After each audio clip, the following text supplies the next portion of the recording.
And I'm going to talk a little bit about how the Toronto Tempo played the Indiana Fever there. And I felt like this was a bit of a weird one, because you would think if you're the Toronto Tempo that you would throw bodies at Caitlin, that you would throw, um, like that you would basically you'd put Sykes on her occasionally.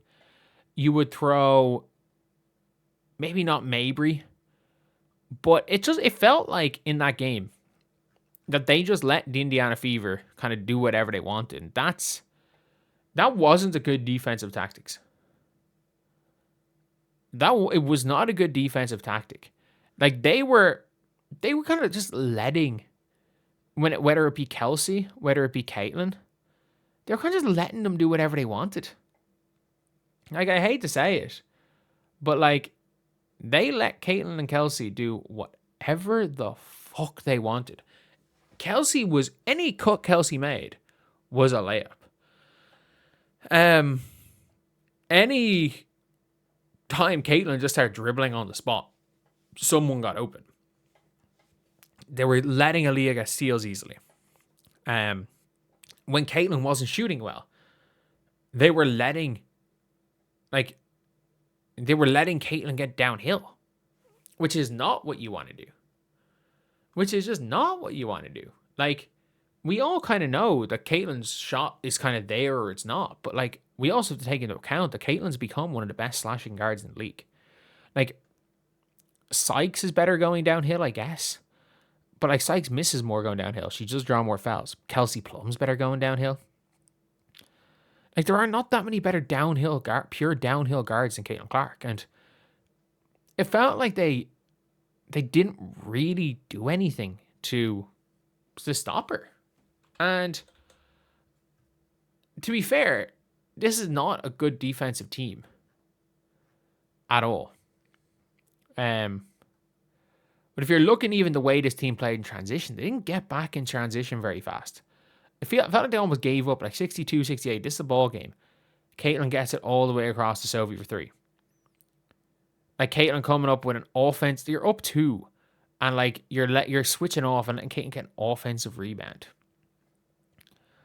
Like, there are absolutely some moves where it's like, again, on this scenario right here in the pick and roll, like you're switching these screens and you're soft, like you're soft switching.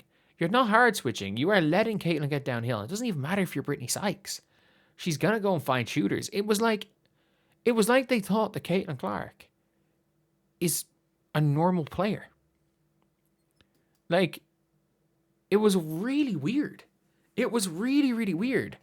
They thought that Kelsey Mitchell was just a normal player. It's like they didn't realize Sophie Cunningham can shoot. It was odd. The word odd is the only way I can describe it. It was an extremely odd game.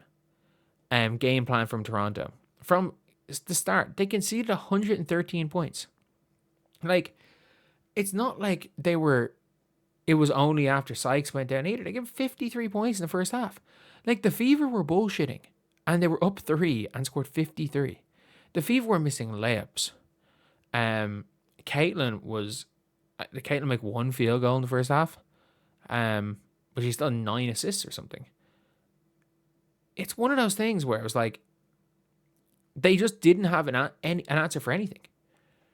Like, they couldn't stop the drives because they were playing defense with their hands. And then to stop the drives, they started sending in help. And they were leaving driving kicks open and they hit shots. But they also didn't make any attempt to stop the initial drive. They played Matador defense, sending Caitlin into the paint. And I'm like, I don't get it. I don't get what Sandy Brandello was trying to do. Like, they let Caitlin Clark on a bad game. Let Caitlin on a bad game have a record-breaking game. And the Fever now won 4 in a row. The Fever now won 4 games in a row. And you let a Caitlin Clark in a game where, by the way, she wasn't shooting well. It felt like her shot just wasn't going to fall. And you let Caitlin in a bad game come out with a record-breaking performance. like only 2 people in the WNBA I think have ever put up this stat line. It's her and Taurasi. She's only done this once in her career. She's only done it once in her career. And someone just said, who doesn't have a weak dribble? Kelsey Mitchell. Kelsey Mitchell lost the ball 3 times on dribbles today. Caitlin Clark lost the ball 0 times. All 6 of her turnovers were passes. But, yeah, it was a weird one. It was a really, really weird one. And I think if you're Sandy Brandello, and especially when your reputation's been in a bit of the shitter after the New York Liberty, like, you've got to figure out another way of playing Caitlin Clark other than treating Caitlin Clark like she's another point guard. Like, who did the Toronto Temple play in their last game? They guarded Caitlin Clark the same way as they would have guarded Jordan Canada. As the same way they're going to guard Layla Khan. And, like, this is the WNBA. You let her... Like, Caitlin Clark played 32 minutes. She played 32 minutes. If this game was closer, I'm not joking, Caitlin probably sets the all-time assist record. If this was a closer game. And Aaliyah Boston's in the game for more than 26 minutes. And Kelsey and Caitlin play more minutes together. This was a calamitously bad coaching performance by the Tempo. Like, how do you just... I get it when you have Stewie, when you have all these players, you can just go in and say, oh yeah, I'll just run what I want to run. But I'm like, you can't really do that when you're playing against the Fever, who are one of those things where it's like, you have to adjust your game plan for the Fever because they have the most dynamic guard in the league. Just like you have to adjust your game plan for the Lynx because they have the second most dynamic guard in the league. Or the Sparks because they have the third most dynamic guard in the league. Or the Wings because they have the best hub in the league and 4 fucking cutting machines who don't seem to miss when they're open. And Enrique, who every 5th game looks like the best player in the world. Look, it's one of those things where I feel like everyone likes Sandy Brandello. Everyone likes Sandy. I don't know if she's a good coach or not. Because this was pathetic. This is a pathetic coaching performance. Like, how can you let a player... Like, it's like in the NBA. Like, this is an equivalent based on the way the game is because of... If you also take into account, like, a lot of Caitlin's interior passes that were missed layups are dunks in the NBA. This is like if you went out... Because it's 5 assists off the all-time record. The all-time record is 31 in the NBA. So let's just say this equivalent of like 24 assists. Maybe for equivalent of 19, equivalent of maybe 23 assists. And 21 points and 31.